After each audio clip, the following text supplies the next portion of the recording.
I never thought much about towels until Dashiell told me mine smelled like cedar and something he couldn't quite name, something that made him want to stay wrapped in it forever. But I'm getting ahead of myself. Let me start at the beginning, back when I thought the most complicated thing in my life was remembering to do laundry on Sundays. It was one of those suffocating August evenings in the city when the air conditioning in my building decided to quit, naturally, on the hottest day of the year. I'd been living in my studio apartment for about 8 months, and I'd gotten used to the quirks. The faucet that dripped no matter how tight you turned it, the neighbor who practiced saxophone at odd hours, the way the afternoon light came through the window and turned everything golden for exactly 17 minutes around 5:30. I'd learned to love these imperfections because they made the place mine. I was lying on my couch in nothing but gym shorts, a box fan pointed directly at my face, when my phone buzzed. It was Marcus, my best friend since college, the kind of friend who knew me well enough to show up uninvited and raid my fridge. His text was characteristically brief. Bringing someone by. 20 minutes. Don't be weird. I sat up, suddenly conscious of the fact that I hadn't showered since my morning run, that there were dishes in the sink, that my place looked like someone had given up on adulting halfway through. But 20 minutes wasn't enough time to do anything substantial, so I just picked up the worst of the mess and threw on a t-shirt that passed the smell test. When Marcus knocked, I was prepared for another one of his work friends, or maybe a cousin visiting from out of town. What I wasn't prepared for was Dashiell. He stood there in the hallway, and I swear the air shifted. He was tall, maybe 6'1", with dark hair that fell across his forehead in a way that looked accidental, but probably wasn't. He wore a simple white button-down with the sleeves rolled up, and there was paint under his fingernails. Green eyes, the kind that actually looked at you instead of just in your direction. When he smiled, something in my chest did this strange flutter thing that I told myself was probably dehydration. Marcus pushed past me into the apartment. This is Dashiell. He's taking over the art direction at my firm. Just moved here from Portland.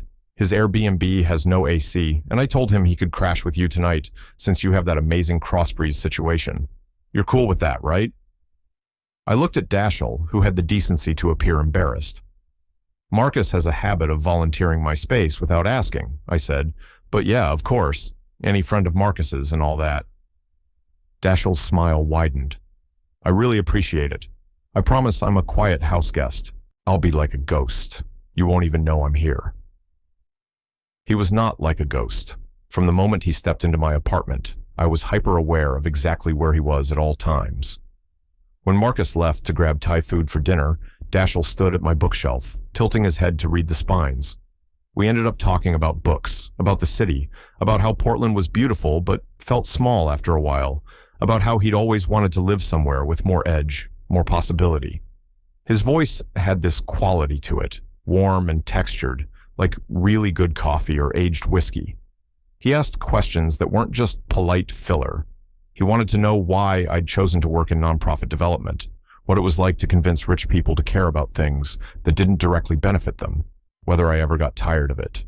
I found myself telling him things I didn't usually share with strangers, about how my dad had worked 3 jobs to put me through college, about how that had shaped everything I thought about wealth and responsibility. When Marcus came back with food, the 3 of us sat on my floor because I only had 2 chairs, eating pad thai and spring rolls, while Marcus told increasingly ridiculous stories about their office. Dashiell laughed easily, his whole face transforming, and I kept catching myself staring at the curve of his neck, the way his fingers moved when he gestured, the small scar above his left eyebrow that I wanted to ask about but didn't. Around midnight, Marcus finally left, and suddenly my small studio felt even smaller. Dashiell looked around, probably realizing for the first time that there was no guest room, no couch even, just my bed in the corner and the floor. I can take the floor, he said immediately. Seriously, I've slept in worse places. Don't be ridiculous. The bed's a queen. We're both adults. We can share without it being weird. The moment I said it, I wondered if I'd made a mistake. Not because I thought he'd be uncomfortable, but because I wasn't sure I could trust myself to be normal about having this man in my bed. But Dashiell just nodded, looking relieved. We took turns in the bathroom. I went first, brushing my teeth and staring at myself in the mirror, giving myself a mental pep talk. It's just sleeping. People sleep next to other people all the time. This doesn't mean anything. Don't make it mean anything. When I came out, Dashiell went in, and I heard the shower start. I tried not to think about the fact that he was naked in my bathroom, water running over his skin, using my soap. I busied myself making sure there were enough pillows, adjusting the fan so it would reach both sides of the bed, generally acting like someone who had never shared a bed before, which, to be fair, I hadn't done in a while. The shower stopped. I heard the bathroom door open, and then Dashiell's voice, slightly muffled. "Hey, quick question. Which towel should I use?" "The one hanging on the back of the door," I called back. There was a pause. "There are two. Just grab whichever one. They're both clean." Another pause, longer this time. Then I heard movement, the sound of someone drying off. When Dashiell emerged, his hair was damp and messy, and he was wearing boxer briefs and a t-shirt. He stood there in my doorway, holding my towel, the navy blue one I'd used that morning. "I think I grabbed yours by mistake," he said. His voice was different, softer somehow, almost uncertain. "That's fine. Like I said, they're both clean." He didn't move. He was looking at the towel in his hands with this expression I couldn't quite read. "It smells like you," he said finally. My heart started doing that thing again, that flutter that I couldn't explain away as dehydration anymore. "Oh, sorry. I used it this morning. I can get you the other one." "No." He looked up at me then, and there was something in his eyes that made my breath catch.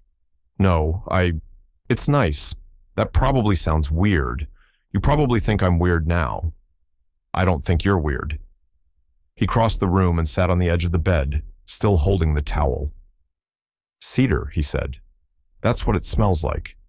Cedar and something else, something warm." I kept standing there wrapped in it like an idiot, trying to figure out what that other smell was. I sat down on my side of the bed, leaving careful space between us. My laundry detergent is cedar-scented.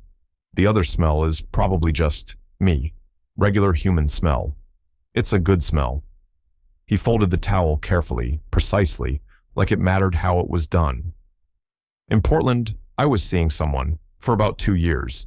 It ended badly. He cheated, and I found out in the most cliché way possible, saw texts on his phone. The whole thing made me feel like I couldn't trust my own judgment anymore, like I'd missed all these obvious signs. I'm sorry. That's awful. The worst part wasn't even the cheating. It was realizing I'd been lonely the whole time, even when we were together. I'd just convinced myself that was normal, that relationships were supposed to feel like work. Dashiell set the towel on the nightstand and lay back on the bed, staring up at the ceiling. "When Marcus mentioned you today, when he said you had space, I almost said no. I've been saying no to everything lately, keeping people at a distance, easier that way. But you said yes." He turned his head to look at me. "Yeah," I said yes. We lay there in the darkness, the fan oscillating between us, the sound of traffic filtering up from the street below. I could feel the heat radiating off his body, could hear his breathing, steady and even. My own heart was racing. "Can I tell you something?" I said. "Something I haven't told Marcus or anyone really." "Okay, I haven't dated anyone in 3 years. Not seriously. I convinced myself it was because I was busy, because I was focused on my career, because the timing wasn't right. But the truth is, I've been scared. I came out late, after college, and my family, they didn't react well. My dad stopped talking to me for a year. We're better now, but it's not the same.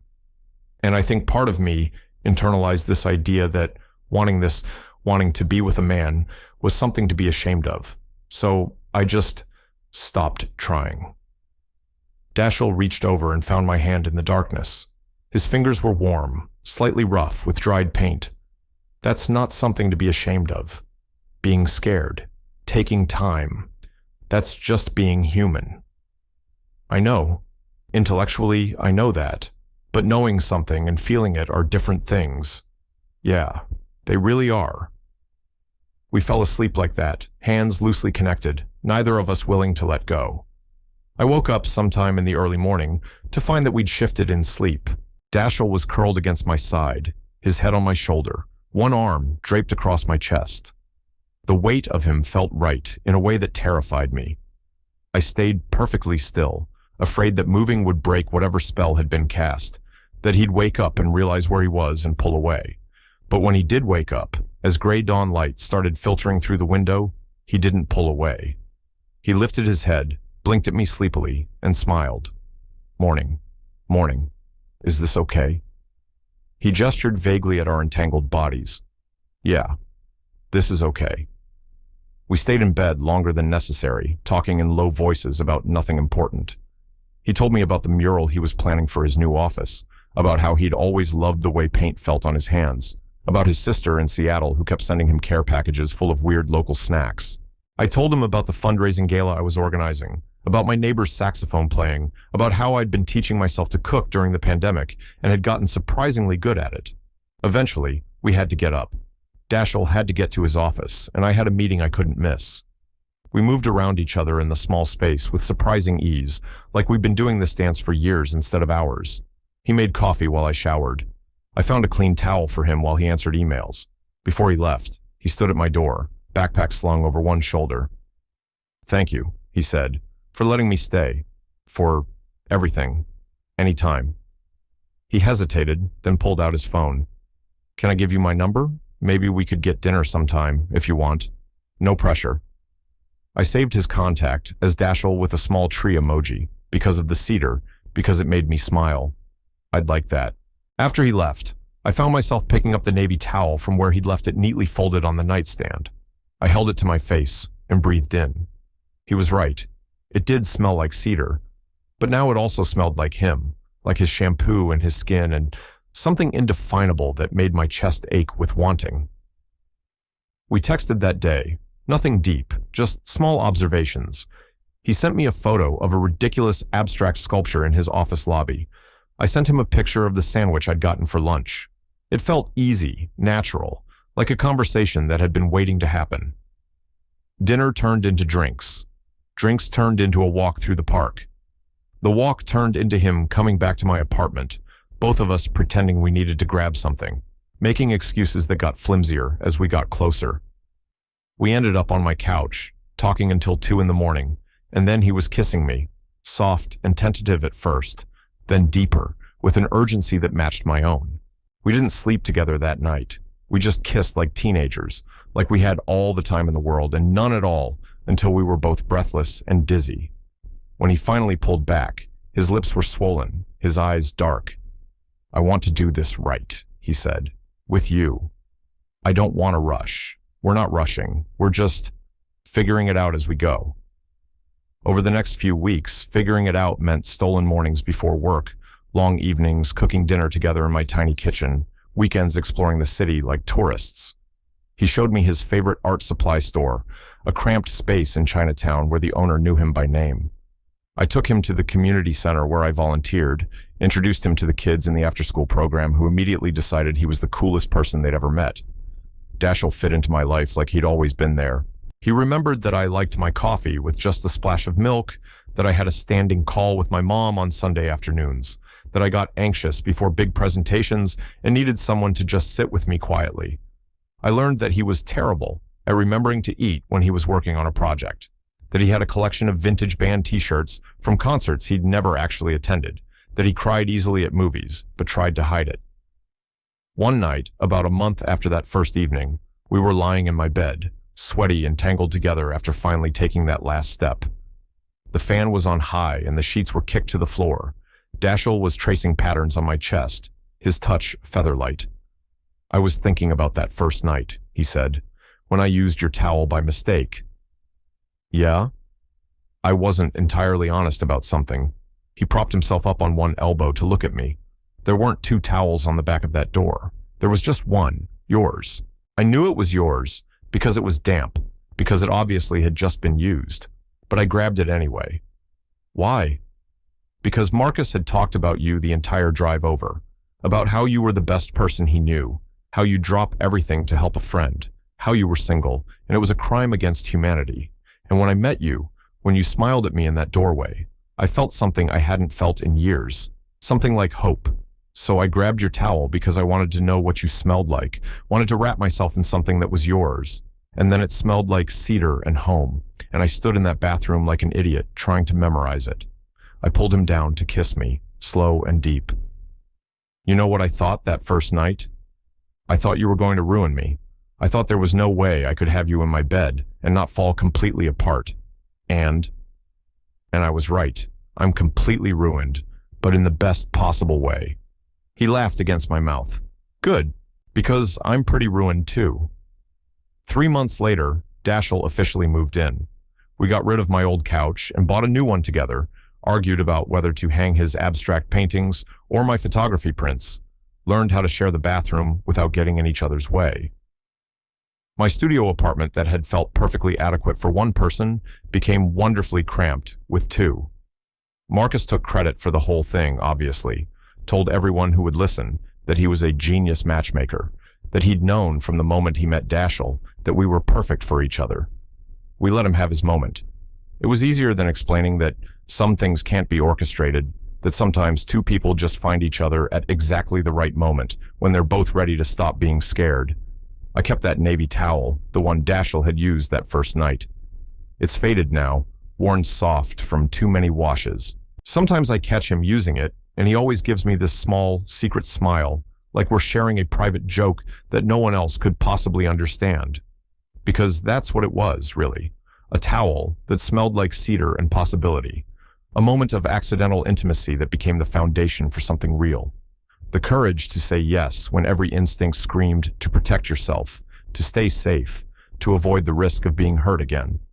I used to think love was supposed to be complicated, supposed to require grand gestures and dramatic declarations. But loving Dashiell is the simplest thing I've ever done. It's making coffee the way he likes it. It's listening to him talk about color theory, even though I don't entirely understand it. It's the way he holds my hand when we walk down the street, casual and confident, like it's the most natural thing in the world. It's coming home to someone who knows all your broken parts and loves you not despite them, but because of them, because they make you who you are. Sometimes, on hot summer nights, when the AC is struggling and we're lying in bed with just the fan for relief, Dashiell will pull me close and breathe in deeply.